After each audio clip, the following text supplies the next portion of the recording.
Well, today we find ourselves in the Barnstable High School Performing Arts Center, surrounded by an appropriately epic set for an epic production, Joseph and the Amazing Technicolor Dreamcoat. And I feel like this is an appropriate show for the man sitting right next to me to go out on here at Barnstable High School. And of course, if you don't know him, he's John Sullivan, the drama director here at the high school. John, thanks for being with us. Thank you. Now, let's talk first about this performance, the cast, the set that's around us here, and what people can expect as you head into the final weekend. Well, I think I told my cast when we opened last weekend that we had the best, smoothest, most enthusiastic opening we've ever had in my 32 years of doing this. So the kids were really ready to do this show when it opened, and their voices nice and strong. It's a show about Joseph and his 11 brothers, and his 11 brothers turn on him, and they sell him into slavery, and because he has a knack for interpreting dreams, which is what got his brothers mad, because he said, yeah, I'm gonna be better than you. Yeah, the brothers can only take that for so long, especially when there's 11 of them. Right, exactly. And so they sell him into slavery. He's in jail. He interprets some dreams from some prisoners, and then Pharaoh has a dream, and someone says, hey, I know a guy in jail who can interpret dreams. So they bring him out of jail. He says a famine is coming. Pharaoh says, okay, well, won't you be in charge of it, because you're a clever guy. Puts him in charge of it. He becomes Pharaoh's number 2. And then while back in Canaan, his brothers are starving to death, they come to Egypt and beg for food, and they don't realize that they're all kneeling in front of their brother because it's been about 15 years since they've seen him last, and they thought he was dead. So for folks who haven't seen this story, this is the biblical story of Joseph. Yes. And it's a huge, fun, choral-driven performance with, of course, some great leads as well. Talk to us about the ensemble cast, because I know that any version of this production requires a big cast. Well, it does, because what happens, too, is it's an opera. There are no spoken words in this. So we have a chorus that sits right here on both sides of the stage, and they sing the entire show. So they're all doing like la la la la la. They're constantly singing through the show. And the same thing with the cast is when they're out on stage, they have to be out there and they have to be singing all the time. Joseph, who's played by Dylan and Jeremy, they're on stage an awful lot of the time, and they have an awful lot of songs to sing. So we're always making sure their voices are okay. And there's 6 narrators we have who come out, and they're a Greek chorus. They explain exactly what's happening while they're pantomiming in the back exactly what's going on. Sure. So everybody is singing. It's all singing all the time. This is one of my favorite musical productions to see. I've seen it several different times in several different venues, and I would say, for my money, the set design here is as epic as anywhere that I've seen. But then again, we've kind of come to expect that from your kids and your productions. Well, the thing is that the scenery, you know, first of all, Egypt, it's a perfect, setting for anything, and everything is big. Well, everything is big in Egypt. Right, that's true. And so that's what we like to do. We like to do big things, and I've got a great group of kids this year. I've got some great painters. I've got some great artists, and so I set the sets out of how I'd like to see them, and we work towards those goals. But everything you see is painted by a kid. Yep. It hasn't been painted by me. And when I first saw one of your productions, I thought to myself, gosh, how many professional artists does he have working on these? And the answer really is none. It's everybody that goes to Barnstable High School. Exactly.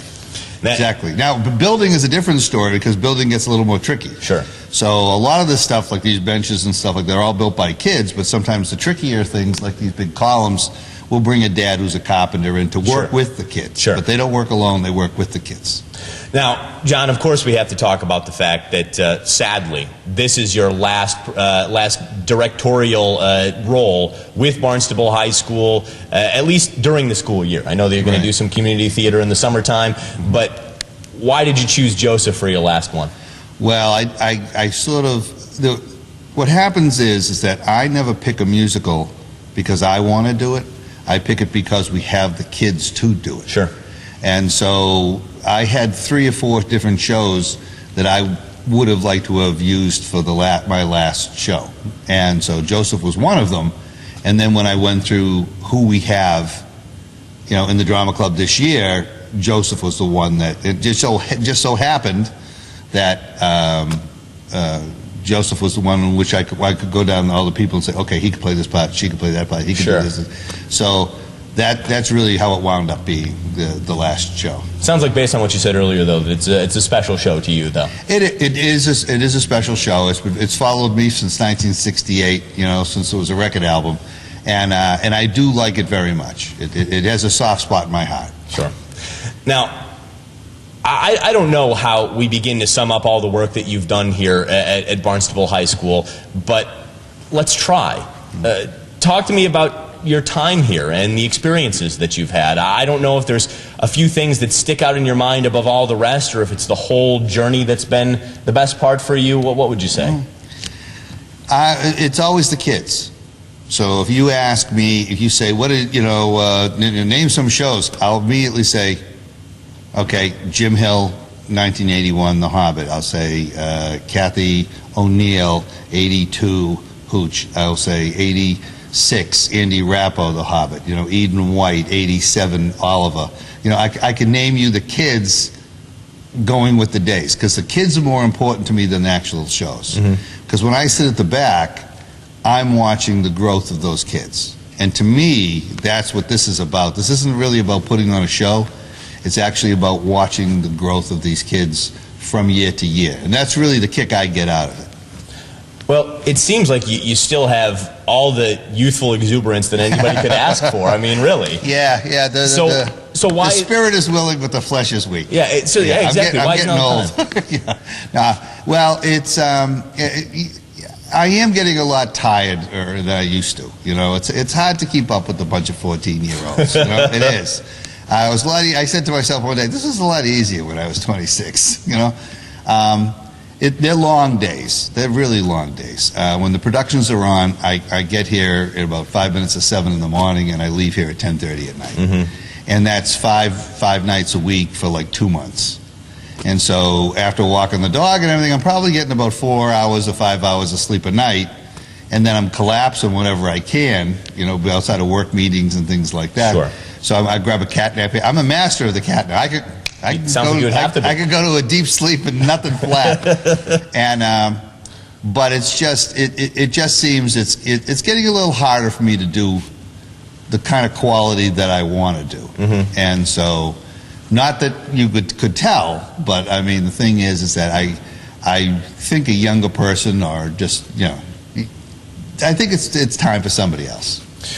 How do you want folks to remember your time here, your contributions? I know you've sort of been deflecting a lot of the praise from yourself to the kids, but I mean, you deserve a little credit, John. Well, I do a lot of yelling.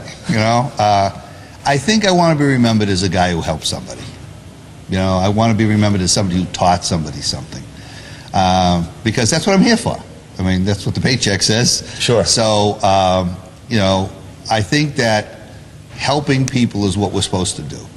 No matter what job you're in, no matter where you are, no matter what occupation you're in, you're supposed to help people. And I think that I'd like to be known as a guy who helps some people get something done that they wanted to.